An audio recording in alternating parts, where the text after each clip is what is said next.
Et on poursuit avec ce très beau projet scientifique baptisé Ice Memory. Il est porté par la Fondation Université Grenoble-Alpes. On vous en a déjà parlé dans ce journal. Il s'agit de conserver des carottes de glace des principaux glaciers mondiaux en péril.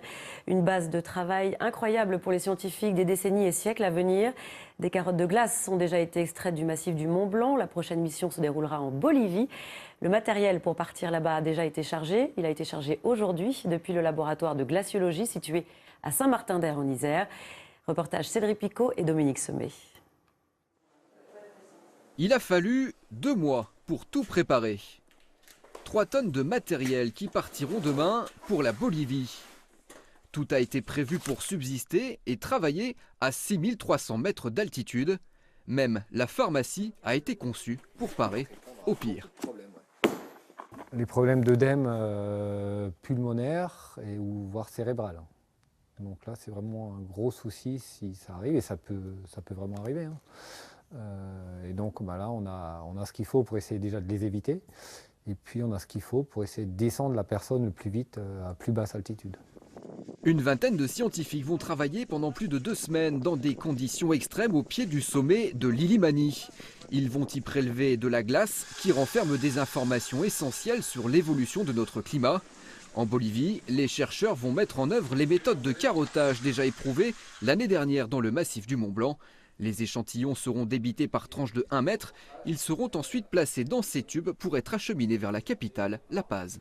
Ça permet surtout à un porteur de transporter dans son sac à dos entre 3 et 4 tubes de glace d'1 mètre, qui représentent presque 30 kg de charge.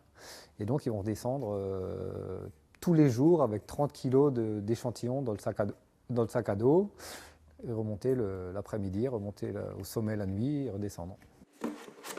Avec cette opération exceptionnelle, les chercheurs vont extraire 3 carottes de glace sur 150 mètres de profondeur. De quoi remonter 18 000 ans d'histoire de notre climat. Pour aller plus loin sur ce passionnant sujet, je reçois Anne-Catherine Holman. Bonsoir. Bonsoir. Vous êtes la directrice générale de la Fondation Université Grenoble-Alpes. La Bolivie, c'est donc votre deuxième mission. Est-ce une mission particulière par rapport à celle du massif du Mont Blanc ? Oui, c'est la deuxième mission, donc après la première qui a été une réussite cet été et qui a été autant une réussite techniquement que prouver que le concept fonctionne et le concept fédère un certain nombre de glaciologues au niveau mondial.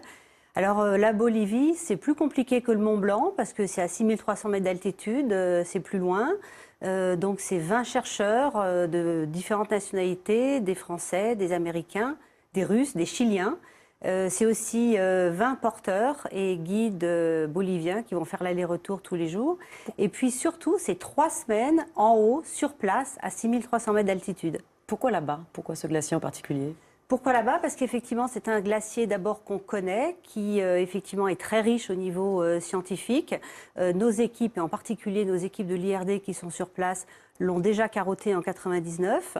Et puis c'est aussi un glacier qui est, dans les 10 ans à venir, en danger de perdre ses informations scientifiques.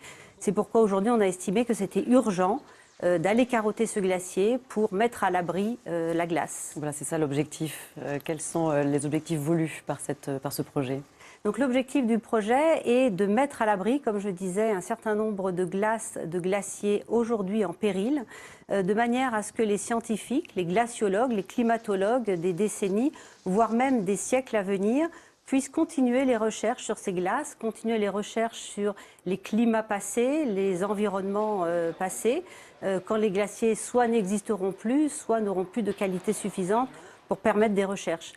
Aujourd'hui, nos glaciologues ne savent pas faire parler complètement et extraire tous les secrets de ces glaces. Alors là, on a vu des images tournées à Grenoble, mais il s'agit bien d'un projet international. Absolument, donc, et ça a été à l'initiative des chercheurs grenoblois.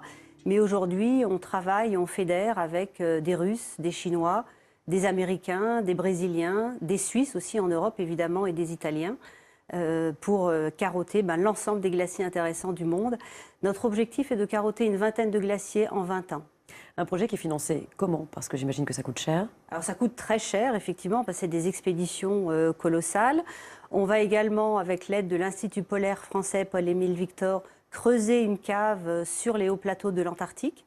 Donc c'est coûteux, c'est compliqué. Donc c'est un projet qui aujourd'hui est financé à moitié par les grands organismes de recherche impliqués, donc l'université, le CNRS, l'IRD, l'Institut polaire français Paul-Émile Victor, qui apportent la compétence, les équipements. Et pour le reste, pour la moitié, c'est financé par du mécénat privé, du mécénat d'entreprise, mais également du mécénat de particuliers. Voilà, parce que ces carottes iront en Antarctique, c'est ça? Iront en Antarctique pour constituer un patrimoine pour les scientifiques des siècles futurs. Merci beaucoup, Anne-Catherine Holman, d'être venue sur notre plateau ce soir et on suivra tout ça avec attention, bien sûr.